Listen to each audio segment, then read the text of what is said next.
Hey everyone, welcome back to another video. Today we're going to be doing my very first ever commercial space makeover. This is for the skin clinic that I have been going to for many years. I love the owner Sue, and when she asked me if I would make over a few rooms in her skin clinic, I immediately was bursting with ideas. So I'm going to take you on this journey with me of turning Sue's skin clinic from a little bit dated into beautiful and modern. Are you ready? Let's go!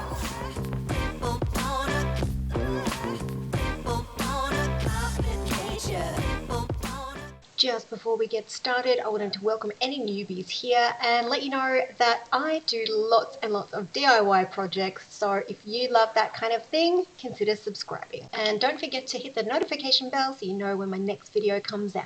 Now, if you want to skip all of this first part and go straight to the inbuilt niche, just skip to this timestamp. Let's talk about what my client Sue wanted. So Sue wanted me to lighten up her clinic and to make it look a bit more modern, but still with a classic feel. She likes white and doesn't really like much color. To make the white stand out, I really wanted to add some natural elements. So things like stone, timbers, textured fibers, that kind of thing. And I also wanted to add just a tiny bit of luxe sparkle. So I've incorporated a little bit of gold into the mood board here. Sue signed off on the style that I was heading in. So I created a Photoshop visual just to show her what her actual reception would look like with these elements incorporated, so she could get a sense of what it would actually look like. She was pretty pleased, and she decided that she was going to take 2 weeks holidays to let me jump in and make a big mess.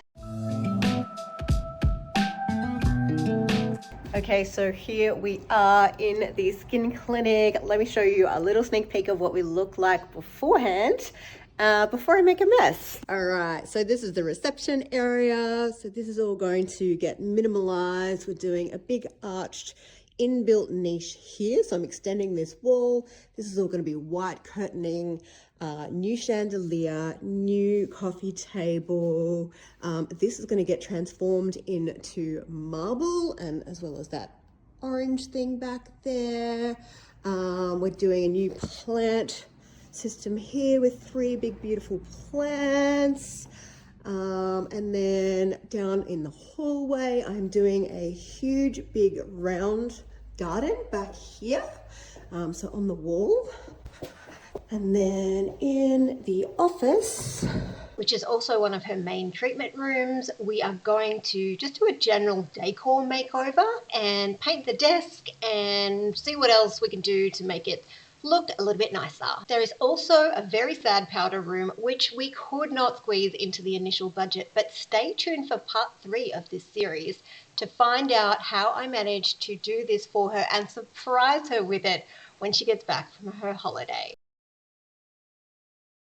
Now, because I am joining up to this wall, you need a little bit of meat of the plaster on both sides to be able to join them with a really good strong seam, otherwise it will crack. But on any corner, you've always got either a piece of metal or PVC corner edging. So what we need to do is pull this out in order to have a little bit of meat on this side. We'll need to do a little bit more filling in, but that is totally fine. Otherwise, it's just going to crack over time. So I'm just using a hammer to pull this as I go up. There are nails in here that you need to pull out. Next up, I need to cut some framing timber to screw the drywall into, or plasterboard as we call it in Australia.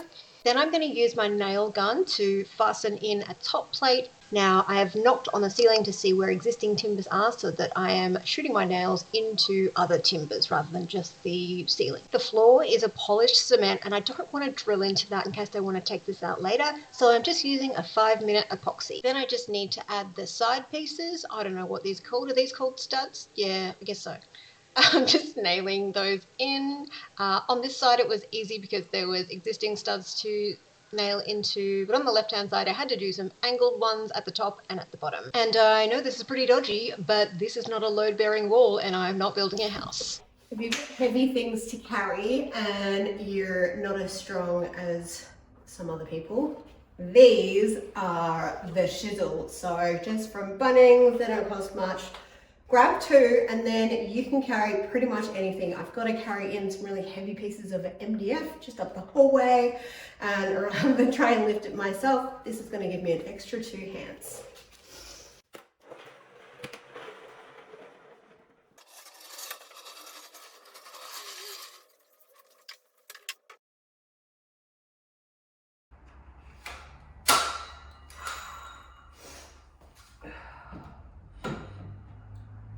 Did I leave that bit in because I thought I looked cool? Yeah, possibly. Anyway, I have no idea how to build a curved top shelving unit, but I just drew myself a little plan, started cutting up some MDF, I made the shelves a little thicker by doubling up, and I just kind of nailed and glued everything together. That's what a lot of DIY is, just going for it and figuring it out as you go. Now, because this is an inbuilt niche and it's going to be quite heavy once I finish making it, I'm actually just nailing it straight into these studs that I'm actually going to just slot into the wall. That's my buddy Paul, by the way. Shout out to Paul for coming and helping me for 2 days on this project.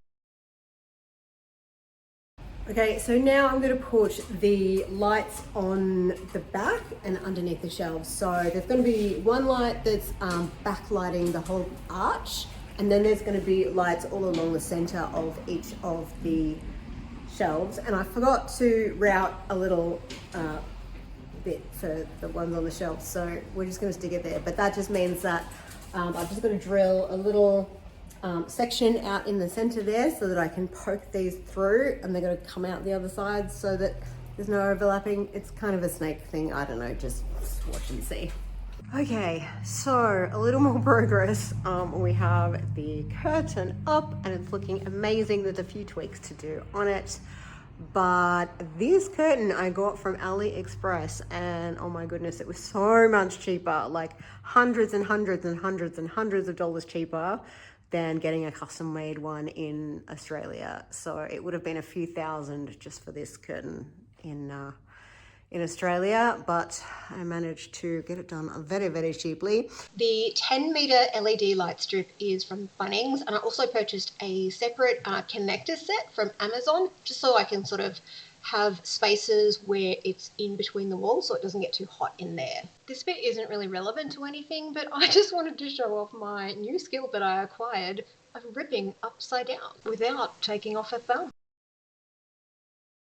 Alright, I managed to not film me turning on the LED lights for the first time and show you how spectacular and excited I was, but trust me, I was excited. Okay, so I'm just going to put a few noggins in horizontally. So noggin is just a wall word. These verticals are studs and these horizontals are called noggins. So because I can't really screw into it from this direction, I can from that direction, but let's just say I couldn't. I've just popped some pocket holes on the underside so that way I can pop it in and just go from underneath and screw them in. I've marked 450 or 500, I can't remember, but between each so that I know where all of the noggins are going to be. And I've also put a piece of tape where all of the noggins are as well to help me when I'm putting up my plasterboard or drywall to know exactly where my noggins are so I can screw into them if I need to. I can't remember if I told you, but I put some cross braces on here so that when I am routing that out, it will hopefully not sort of flex that curve too much and go all weird, hopefully. Oh, and there's my noggins. All right, so because I'm joining these two to make a seamless wall, we need to have meat on both sides for the joint compound to sink into. So this one already has some meat because I've ripped off that corner brace. This one, I'm just adding a slight bevel on this edge. You can see I've done it up here, but not down here yet. So to do that, I just score a line all the way down, just about a centimeter from the edge, roughly. And then just running a blade. So you've got an even amount of meat, and then the joint compound will sink into this and glue these two together, hopefully so they don't crash. Okay, I am so tired, but it's finally time to enclose this case thingy shelf system to make it a niche. When you're putting drywall or plasterboard, you want to put it in horizontal panels, don't put it in vertical panels, okay? And you need to make sure that there is about a 10mm gap on the bottom to allow for the ground moving. So you just use a scrap piece of your plasterboard. We should put that right there. Okay. And then it's just a case of popping in drywall screws along the edges wherever there is studs or nobbins. This part was really difficult. I definitely recommend doing this with 2 people instead of just 1, especially if it's a full sheet. This was my second attempt. I nearly gave up at this point and went home to sleep, but I got it up there and finished off adding my drywall to the front to enclose this niche. Okay, so exciting adjustment to the design. I found this amazing couch last night. Sue, the client, wanted to keep the original beige tufted one, which is gorgeous, don't get me wrong. But I just felt like, if we can sell it and use that money to get one that works slightly better with the new scheme, then that would be better. But I actually sold the orange stools that were here for $2,000. So I thought I'll just reach out to her, ask her, does she trust me enough to pick a new couch, and I can sell the other ones or keep the other ones if they want. There's no extra that she's going to need to pay because it's covered. And she said yes. Okay, so you definitely would not want this necessarily in your house if you want a really comfy lounge, but in a schmick, beautifully designed skin clinic, this looks amazing.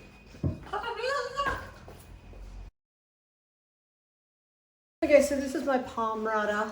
I need to put a flush trim bit in here. This is just a regular cutting bit, I guess. So I want to put a flush trim bit in there.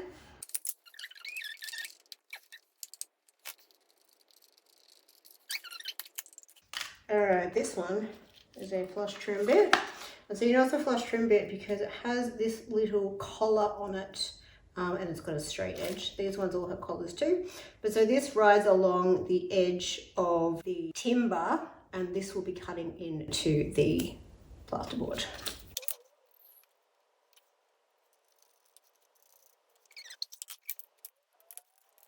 All right, so now we have to set this to a depth of, okay, so the board is 10 mils. A little guide. Okay, I'm gonna drill a pilot hole.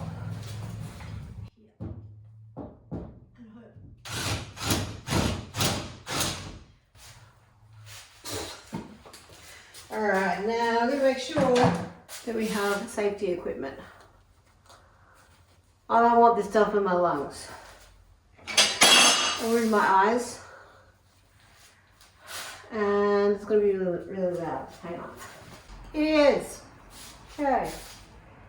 So for this bit, I didn't realise that I didn't actually have the vacuum on, so you'll see a huge amount of dust flying absolutely everywhere. And also, I just wanted to say this was so incredibly scary. Just one wrong move and I would have screwed up days of work. Oh my God. I'm just going back in here to clean up those edges and make them as straight as possible. So you can see now that I do actually have the vacuum on this time, and nowhere near as much dust is flying everywhere. This little battery powered vacuum cleaner is awesome. It's actually a shop vac and it's by Azido. It's super cheap too.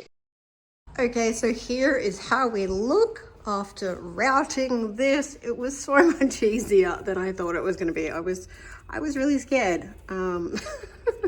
All right, now I need to obviously put some, a little bit flexible, so I'll put some drywall screws in here, plasterboard, and I've got to put the rest of the plasterboard screws in, and then we're going to lather it with some joint compound. I might have to cut this away first, and yeah, do several coats, paint it, you know, just another several hours. All right, let's go.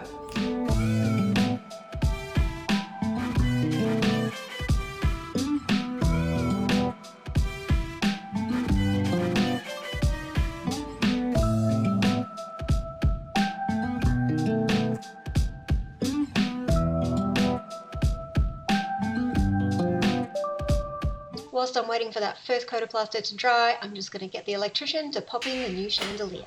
Oh, these transitions are so cheesy. Okay, so here's how it's looking after 3 coats of plaster standard in between each. Now time to prime and paint. Here's how to match a paint color of your wall without having to take the wall to the paint store.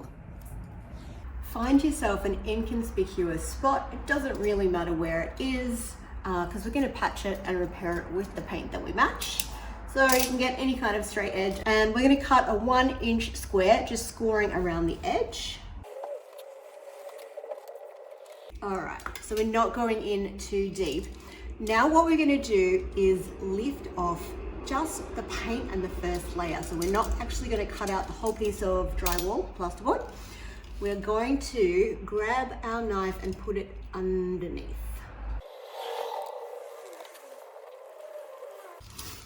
Now I'll go a bit longer.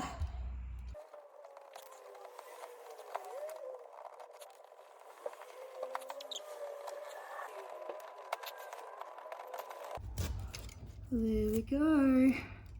Okay, so I've just got a little bit of the drywall with it. Give that a little rub to get rid of any excess. And what I'm going to do is hit this with a little bit of primer first, just to seal this. Then we're just going to fill it with some multi-filler and paint over it. And I can take this to the store and get the perfect match.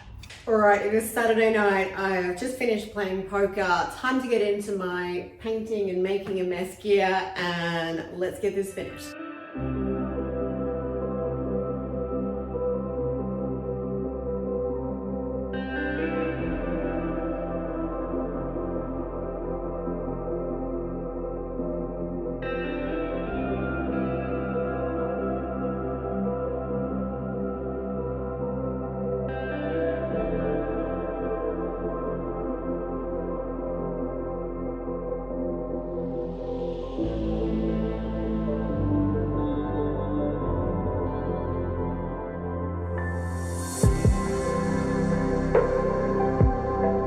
And ready in 3, 2, 1. Ah, you didn't think I was actually going to show you her reaction yet, did you? We are not finished this reception area. I have a few more projects to do before I can show you what my client Sue thought. Just make sure you are subscribed and have the notification bell on so you know when it comes out. In the meantime, head over to my channel and check out some of my other DIY project videos, including full room makeovers, furniture flips, and everything in between. Thanks so much for watching.